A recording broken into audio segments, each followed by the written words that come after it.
નમસ્તે વિદ્યાર્થી મિત્રો, કેમ છો બધા? મજામાં ને?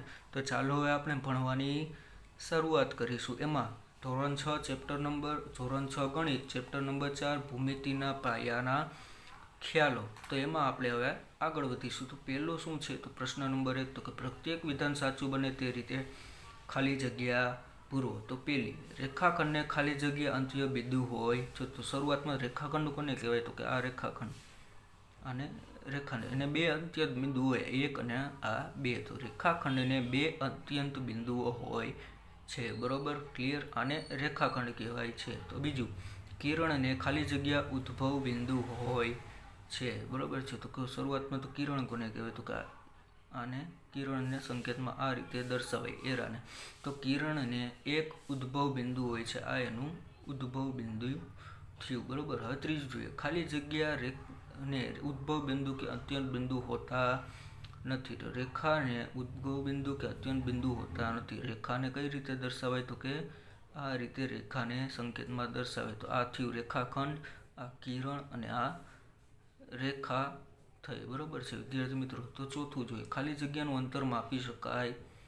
ખાલી જગ્યાનું અંતર માપી શકાય. તો રેખાખંડનું અંતર માપી શકાય છે. હવે પાંચમું જોઈએ, કિરણ એ ખાલી જગ્યાનો ભાગ છે. કિરણ એ શેનો ભાગ છે? તો કે રેખાનો ભાગ છે. બરોબર, કઈ રીતે? તો અહીંયા આપણે જો ડોટ કર્યું અને આમ કિરણ, એટલે આ કિરણ થયું.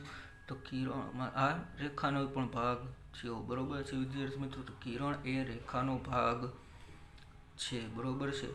તો છઠ્ઠું, કોઈ પણ એક બિંદુમાંથી ખાલી જગ્યાઓ રેખાઓ પસાર થાય છે. એટલે કે અસંખ્ય, એટલે કોઈ પણ એક બિંદુમાંથી અસંખ્ય રેખાઓ પસાર થાય છે. કઈ રીતે? આ એક બિંદુ લઈ લો, અહીંથી આમ રેખા પસાર થાય, અહીંથી આ રેખા પસાર થાય, અહીંથી આ રેખા પસાર થાય, અહીંથી આ રેખા પસાર થાય, આમ રેખા પસાર થાય. એટલે કોઈ પણ એક બિંદુમાંથી અસંખ્ય રેખાઓ પસાર થાય છે. બરાબર. સાતમું જોયું, તો એક જ સમતલની બે રેખાઓ પરસ્પર છેદે નહીં તો તે બે રેખાઓ ખાલી જગ્યા હોય છે. એટલે કે સમાંતર હોય છે. એક જ સમતલની બે રેખાઓ, એટલે કે રેખાઓ પરસ્પર છેદે નહીં. આ એક રેખા અને આ બે રેખા, તો આ પરસ્પર છેદે છે ક્યાં? એટલે કે જોડાઈ જાય છે ક્યાંય? તો કે ના. તો ઉદાહરણ તરીકે શું? તો કે રેલવેના પાટા કોઈ દી ભેગા થતા નથી. એટલે કે શું કહેવાય? તો કે એક જ સમતલની બે રેખાઓ પરસ્પર છેદે નહીં તો તે બે રેખાઓ સમાંતર હોય. બરોબર છે. તો આઠમું જોઈએ, તો કે આઠમામાં શું છે? તો કે રેખાખંડો વડે બનેલી બંધ આકૃતિને બહુકોણ કહેવાય છે. બરોબર છે. રેખાખંડ વડે બનેલી આકૃતિ કઈ? તો કે આ રેખાખંડ 1, 2, 3 અને 4 બંધ આકૃતિ થઈ આખી ચોરસ. તો એને શું કહેવાય? બહુકોણ. એટલે કે ચારે બાજુઓ જોડાયેલી છે તો એને બંધ આકૃતિને બહુકોણ કહેવાય. તો આ બધું બહુકોણ થયું. એટલે બહુકોણ એટલે કે એક કરતાં વધારે બાજુઓ અથવા કોઈ ખૂણાઓ. બરોબર. હવે નવમું જોઈએ, બહુકોણના સામસામેના શિરોબિંદુઓ જોડતા રેખાંગોને વિકર્ણ કહે છે. બરોબર. સામસામેના શિરોબિંદુઓ જોડે તો આ બે જોડાઈ ગયા. બરોબર છે. અને આ બે જોડાઈ ગયા. બરોબર છે. એટલે એને શું કહેવાય? વિકર્ણ કહેવાય છે. આ જે એક આડી લીટી અને આ આડી લીટીને શું કહેવાય? વિકર્ણ કહેવાય છે. હવે 10મું જોઈએ, ત્રણ બાજુઓ ધરાવતા બહુકોણને ખાલી જગ્યા કહેવાય. તો ત્રણ બાજુઓ દોરી આપણે, 1, 2 અને આ 3. તો ત્રણ બાજુઓ ધરાવે, 1, 2 અને 3 બાજુઓ ધરાવતા બહુકોણને ત્રિકોણ કહેવાય. તો આ ત્રિકોણ થયું આપણું. બરોબર છે. હવે 11મું જોઈએ, ચાર બાજુઓ ધરાવતા બહુકોણને ચતુષ્કોણ કહેવાય. તો ચાર બાજુ 1, 2, 3 અને 4, આ ચાર બાજુ થઈ. તો આને શું કહેવાય? ચતુષ્કોણ. હવે ષટકોણને 6 વિકર્ણ હોય છે. બરોબર છે. હવે 13મું જોઈએ, તો એક જ ઉદ્ભવ બિંદુ વાળા એક રેખામાં ન હોય તેવા બે કિરણોના યોગ ગણતી ખૂણો બને છે. બરોબર છે. આ એક જ ઉદ્ભવ બિંદુ હોય. હવે એક અહીંયા જોઈએ કિરણ અને એક આમ જોઈએ કિરણ. તો અહીંયા શું બન્યો? આને શું કહેવાય? ખૂણો કહેવાય. બરોબર છે. એક જ ઉદ્ભવ બિંદુ, આ એક જ ઉદ્ભવ બિંદુ થયું આપણું. તો એમાંથી એક રેખામાં ન હોય તેવા બે કિરણોના યોગ ગણતી, એક રેખામાં નથી, આડી અવળી રેખામાં છે, એક આમ જાય છે ને એક આમ જાય છે. બરોબર. તો તેવા બે કિરણોના યોગ ગણતી, આ એક કિરણ અને આ બે કિરણ થઈ તો યોગ ગણતી ખૂણો બને છે. તો આને શું કહેવાય? ખૂણો. બરોબર છે. હવે 14મું જોઈએ, કોઈ એક નિશ્ચિત બિંદુથી અંતર સમાન અંતરે આવેલા સમતલના બિંદુઓને વર્તુળ કહે છે. બરોબર. નિશ્ચિત બિંદુઓથી આવેલા સમાંતર સમતલ બિંદુ, આ બધું સમતલ બિંદુ છે એને શું કહેવાય? વર્તુળ કહેવાય છે. 15મું જોઈએ તો કે જો રેખાખંડનું એક અંત્ય બિંદુ વર્તુળનું કેન્દ્ર અને બીજું અંત્ય બિંદુ વર્તુળ પરનું બિંદુ હોય તો તે રેખાખંડને ત્રિજ્યા કહેવાય. તો કે આપણે વર્તુળ દોર્યું એક, બરોબર છે, આ આપણું બિંદુ થયું, બરોબર. હવે એક અંત્ય બિંદુ વર્તુળનું કેન્દ્ર છે તો આ એક અંત્ય બિંદુ વર્તુળનું કેન્દ્ર થયું, બરોબર. અને બીજું અંત્ય બિંદુ વર્તુળ પરનું બિંદુ હોય તો આ વર્તુળ પરનું બિંદુ છે, એટલે કે તો જે આ ભાગ બન્યો એને શું કહેવાય તો કે ત્રિજ્યા કહેવાય છે, બરોબર. તો ચાલો હવે આપણે આગળ વધીશું. હવે પ્રશ્ન નંબર 2 તો કે કૌંસમાં આપેલા વિકલ્પોમાંથી સાચો વિકલ્પ પસંદ કરી ખાલી જગ્યાઓ પૂરો. તો પહેલી રેખા એક્સ વાયને સંકેતમાં ખાલી જગ્યા લખાય. તો કે આ ઉપરની જે સંકેત છે, બરોબર, બે એરાને વચ્ચે લીટી, તો એને રેખા એક્સ વાય લખાય. બીજું રેખાખંડ MN ને સંકેતમાં લખો. તો MN અને ઉપર જે આડી લીટી કરી છે એને રેખાખંડ કહેવાય છે, એટલે રેખાખંડ MN આ રીતે લખાય. હવે ત્રીજું કિરણ FG ને સંકેતમાં ખાલી જગ્યા લખાય. તો FG કરવાના ઉપર લીટીને એક એરો કરીએ એટલે કે કિરણ FG સંકેતમાં આમ લખાય. હવે ચોથું છે ખૂણા DCB ને ટૂંકમાં ખાલી જગ્યા લખાય. એટલે C રહ્યો ને એ ખૂણો છે, એટલે ખૂણો C, DCBમાં ખૂણો કયો છે તો કે C, એટલે ટૂંકમાં એને આવી રીતના પણ ખૂણો C કરી તે પણ લખાય. પાંચમું ખૂણો LMN નું શિરોબિંદુ ખાલી જગ્યા છે. LMN નું શિરોબિંદુ કયું છે તો કે આ આપણે દોર્યું તો કે L, M અને N, આ એનું શિરોબિંદુ થયું, એટલે M રહ્યું એ શિરોબિંદુ છે. છઠ્ઠું જોઈએ ખૂણો PQR ના ભુજમાં ખાલી જગ્યાઓ છે, બરોબર. આ P, આ Q અને આ R, PQR માં ખાલી જગ્યા છે, એટલે QP કિરણ QP અને કિરણ QR આવી રીતના લખાય. હવે સાતમું રેખાખંડ RM ને રેખાખંડ MR પણ લખી શકાય છે. હા, CD. હવે આઠમું જોઈએ ખાલી જગ્યાને બે અંત્યંત બિંદુ હોય છે. તો કે રેખાખંડને બે અંત્યંત બિંદુ હોય છે. કઈ રીતે? આ રેખાખંડ દોરી, આ એક અંત્યંત બિંદુ અને આ બીજું અંત્યંત બિંદુ C અને D, બે અંત્યંત બિંદુ થયા. તો રેખાખંડ CD ને બે અંત્યંત બિંદુ હોય છે. ખાલી જગ્યાને એક ઉદ્ભવ બિંદુ હોય છે. તો કે આ ઉદ્ભવ બિંદુ થયું G અને D. તો કે કિરણ GD ને એક ઉદ્ભવ બિંદુ હોય છે. 10મું છે વર્તુળના બધા જ બિંદુઓ વર્તુળના ખાલી જગ્યાથી સરખા અંતરે છે. તો કેન્દ્રથી સરખા અંતરે છે. જોઈએ આ આપણું કેન્દ્ર થયું, તો આ બધું સરખું અંતર થયું, સરખા ભાગ કાઢીએ તો સરખું અંતર થાય, બરોબર. વર્તુળથી એકબીજાને સરખા અંતરે હોય છે, એટલે કે વર્તુળના બધા જ બિંદુઓ વર્તુળના કેન્દ્રથી સરખા અંતરે હોય છે, બરોબર. ચાલો પેજ નંબર 26 ઉપર આવી જાઓ બધા. પેજ નંબર 26માં 11મું તો કે વર્તુળ ઉપરના કોઈ પણ બે બિંદુઓને જોડતા રેખાખંડને જીવા કહેવાય છે, બરોબર છે. હવે આ વર્તુળ કર્યું આપણે, આ વર્તુળ. હવે વર્તુળ ઉપરના કોઈ પણ બે બિંદુઓને જોડતા રેખાખંડ, આ વર્તુળ ઉપરના જ કરવાના છે, એટલે આ રેખાખંડ કર્યું આપણે. તો આને શું કહેવાય આ રેખાખંડને? તો કે જીવા કહેવાય છે, બરોબર. હવે 12મું જોઈએ ચતુષ્કોણને 5 પાસેના ખૂણાઓની 4 જોડ હોય, બરોબર, 7. હવે 13મું જોઈએ તો કે વર્તુળના કેન્દ્રમાંથી પસાર થતી જીવાને વ્યાસ કહેવાય. તો આ વર્તુળ થયું. હવે એમાં પસાર થતી કેન્દ્રને આ પસાર થતી લીટી જીવાને વ્યાસ કહેવાય છે. શું કહેવાય? વ્યાસ. 14મું ખાલી જગ્યાએ વર્તુળના બે સરખા ભાગમાં વહેંચે છે. તો કે વ્યાસ એ વર્તુળને બે સરખા ભાગમાં વહેંચે. તો વચ્ચે આપણે વ્યાસ દોરી, જીવા વ્યાસ દોરી, તો આ બે સરખા ભાગ પડ્યા. તો વ્યાસ એ વર્તુળને બે સરખા ભાગમાં વહેંચે છે, બરોબર છે. હવે 13મું જોઈએ પ્રશ્ન નંબર 3 જોઈએ તો કે નીચેના દરેક પ્રશ્નના જવાબ માટે આપેલા વિકલ્પોમાંથી સાચો વિકલ્પ શોધી તેનો ક્રમ અક્ષર પ્રશ્નની સામેલ બોક્સમાં લખો. તો ખાલી જગ્યાને ટપકાથી દર્શાવાય છે. તો બિંદુને કયાથી દર્શાવાય? બિંદુને ટપકાથી. તો ઓપ્શન શું આવશે? D. હવે બીજું જોઈએ કિરણ XY નું વિરુદ્ધ કિરણ YX છે, બરોબર. આમાંથી કિરણ XY નું વિરુદ્ધ કિરણ, તો વિરુદ્ધ શું થાય એનું? આનું વિરુદ્ધ તો કે YX. તો કે અહીંયા શું હશે? Y અને X, ઓપ્શન D.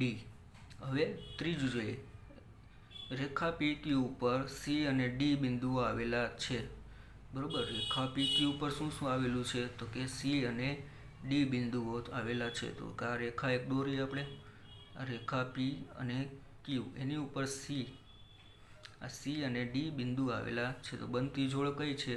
તો તો કે પી ક્યુ રેખા પી ક્યુ બરાબર રેખા સી ડી બે સમાંતર છે એટલે કે સમાન છે, એટલે કે ઓપ્શન ડી આવશે. હવે ચોથું છે ખૂણાના બંને ભુજ ખાલી જગ્યા હોય છે. ખૂણાના બંને ભુજ કિરણો છે, ઓપ્શન સી. હવે પાંચમું જોઈએ ચતુષ્કોણને ખાલી જગ્યા બે વિકર્ણો હોય છે. ચતુષ્કોણને બે વિકર્ણો હોય છે. આ ચતુષ્કોણ કર્યો આપણે એક વિકર્ણ અને આ બે વિકર્ણ, આ બે લીટાને વિકર્ણ કહેવાય. હવે પ્રશ્ન છઠ્ઠું જોઈએ તો કે વર્તુળમાં ખાલી જગ્યાના માપ સરખા ન હોય તો કે બધી જીવાના માપ સરખા ન હોય. તો કે આ એક વર્તુળ દોર્યું, આ એક જીવા કરી, આ જીવા થઈ એટલે આના માપ સરખા થયા તો કે ના, તો કે વર્તુળના બધી જીવાના માપ સરખા ન હોય. સાતમું એક વર્તુળનો વ્યાસ 8 સેન્ટીમીટર, ત્રિજ્યા એનાથી અડધી જોઈએ. વ્યાસ 8 હોય તો વ્યાસથી ત્રિજ્યા હંમેશા અડધી કરવાની, એટલે છેદમાં 2 કરી 8/2 એટલે શું આવશે 4 સેન્ટીમીટર, ઓપ્શન એ.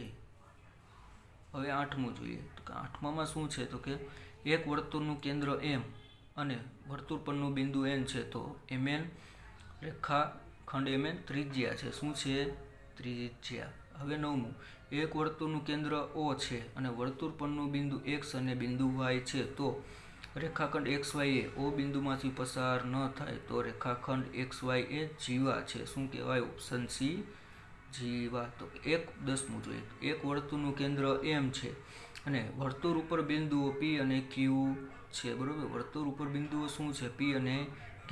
જો P રેખાખંડ PQ એ M માંથી પસાર થાય તો રેખાખંડ PQ એ શું છે વ્યાસ, ઓપ્શન બી સિવાય. શું કહેવાય વ્યાસ. તો વર્તુળ 11મું વર્તુળમાં ચાપ અને જીવા વડે ઘેરાયેલા પ્રદેશને વૃત્તખંડ કહેવાય છે. શું કહેવાય વૃત્તખંડ. તો ચાલો વિદ્યાર્થી મિત્રો પેજ નંબર 27 ઉપર આવી જાય.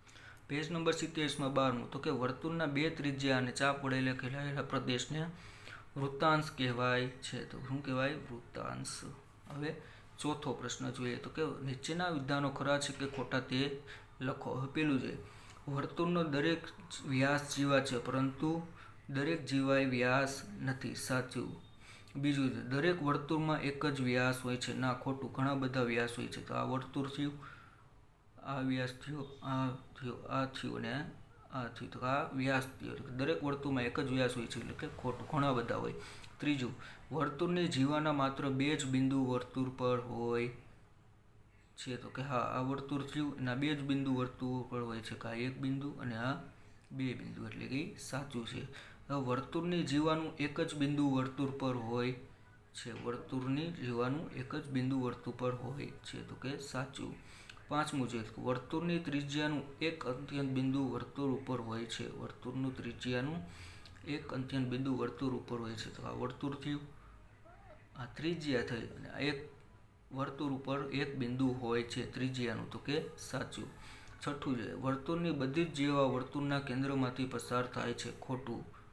હવે સાતમું છે વર્તુળની બે જીવાઓ પરસ્પર છેદે જ, તો કે ના ન પણ છેદે એટલે કે ખોટું. આઠમું વર્તુળના વ્યાસ પરસ્પર ન છેદે, તો કે હા ખોટું, ન જ છેદે. નવમું વર્તુળની ત્રિજ્યા એ વ્યાસ કરતાં બે ગણી હોય છે. તો વર્તુળની ત્રિજ્યા એ અડધા ભાગની હોય છે, કોના કરતાં વ્યાસ કરતાં, એટલે આમાં શું આપેલું છે બે ગણી, એટલે ખોટું. દસમું જોઈએ કે બે દિવાસળીના ઉપયોગથી બહુકોણ ન બને, તો કે હા સાચું. બે દિવાસળીના ઉપયોગથી બહુકોણ ન બને એટલે ચતુષ્કોણ એટલે કે ચોરસ ના ગમે, બરોબર છે વિદ્યાર્થી મિત્રો. હવે આપણે પ્રશ્ન નંબર 5 જોઈએ તો કે આકૃતિ દોરો કે જેમાં બિંદુઓ x, y, z અને w એક જ રેખા ઉપર નથી અને x, y, z અને zw એ ભિન્ન રેખાખંડો છે. આપણે આકૃતિ એ રીતે દોરવાની છે કે સીધી લીટીમાં આ ચારે આવવાનું જોઈએ, x, y, z અને w એક રેખા ઉપર નથી, બરોબર છે. એટલે કે આડી અવળી રેખા છે એટલે રેખાખંડ XY, રેખાખંડ YZ અને રેખાખંડ ZW એ ભિન્ન રેખાખંડો થઈ છે. તો દોરીએ. આ એક રેખા થઈ, પછી આ બીજી રેખા અને આ ત્રીજી રેખા થઈ. હવે અહીંયા બિંદુઓ લખી નાખીએ.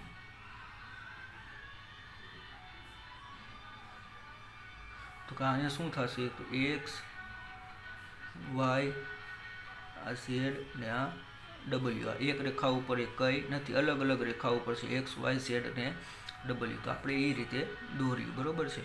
હવે છઠ્ઠું છે 6.7 સેન્ટીમીટર લંબાઈનો રેખાખંડ ડી દોરો અને આ રેખાખંડ ઉપર બિંદુઓ એ બી સી અને એ બી સી દર્શાવો. તો કા આપણે ફૂટપટ્ટી તમારે લેવાની. ફૂટપટ્ટીના માપ ઉપરથી સી ડી અને રી રેખાખંડ માપ લેવાનું પહેલાં ફૂટપટ્ટીનું. એમાં ડી અને ઈ રેખાખંડ તમારે દોરવાનો છે, એટલે તમારે માપ લઈને દોરવાનું છે.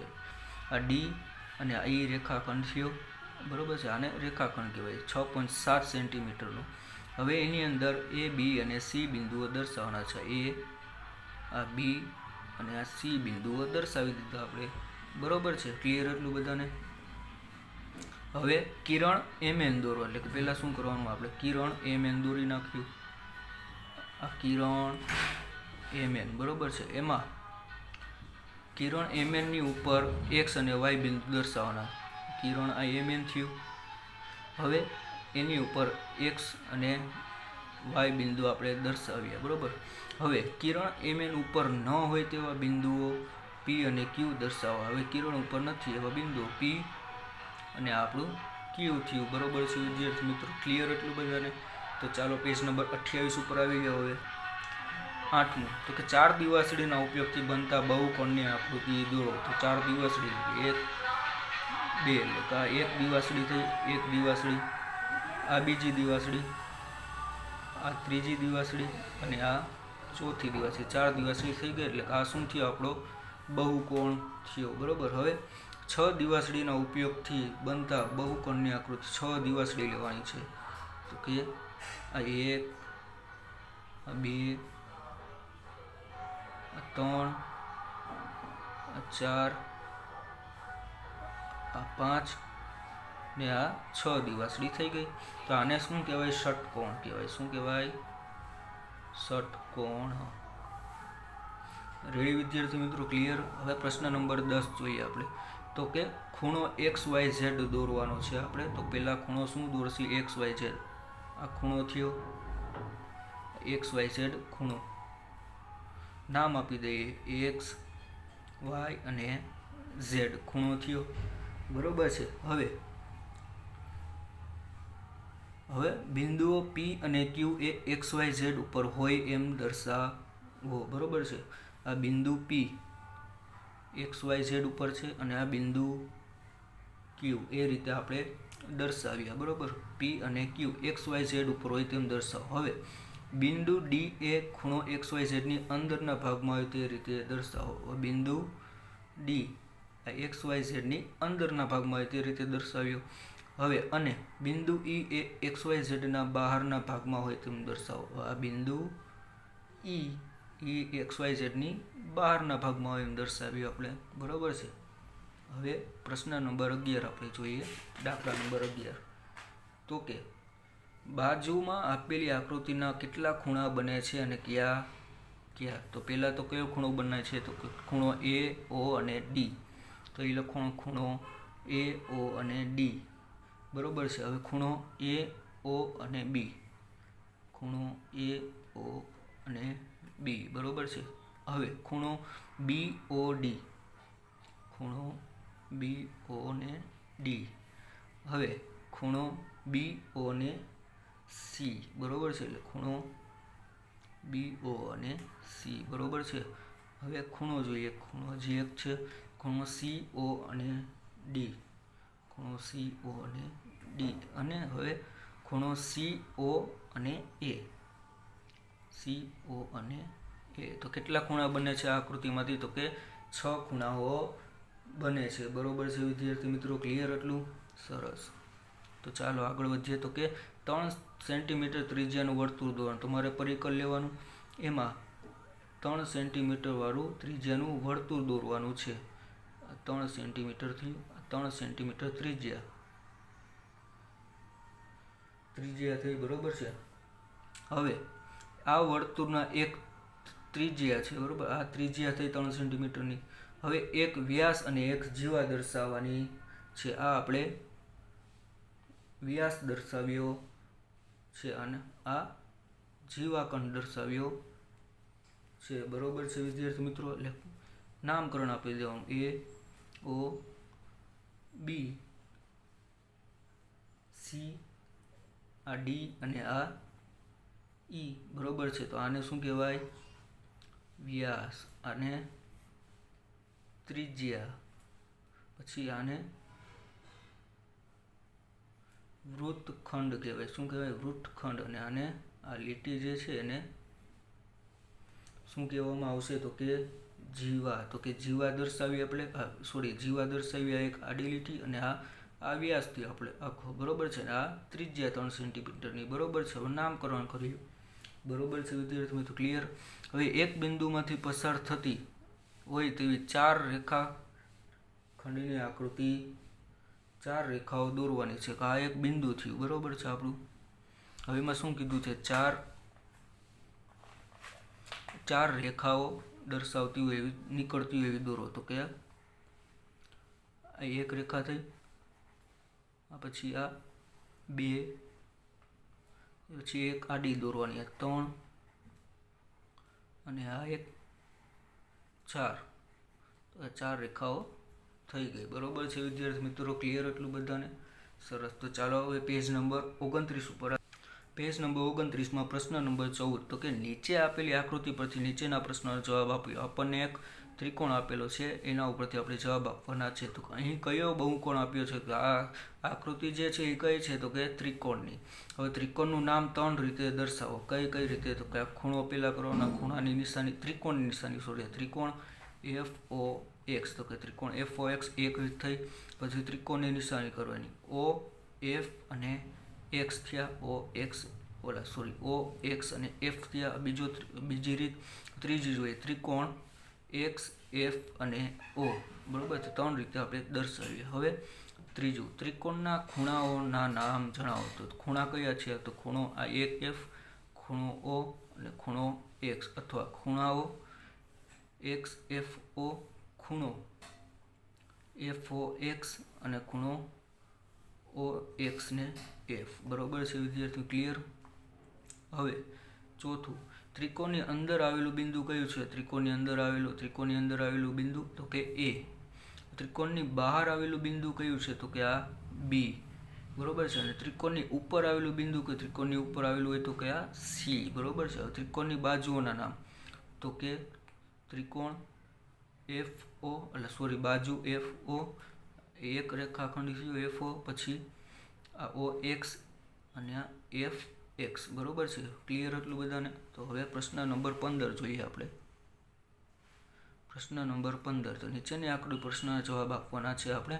તો કે એક ચતુષ્કોણ આપેલું છે ABC અને D. તો પેલું જોઈએ તો કે અહીં આપેલી આકૃતિનું નામ લખો. તો ચતુષ્કોણને સંકેતમાં આ રીતે દર્શાવો. તમને કોઈક ચતુષ્કોણ ABCD લખો તો તમારે આ રીતે લખવાનું છે, ચતુષ્કોણ ABCD બરોબર છે.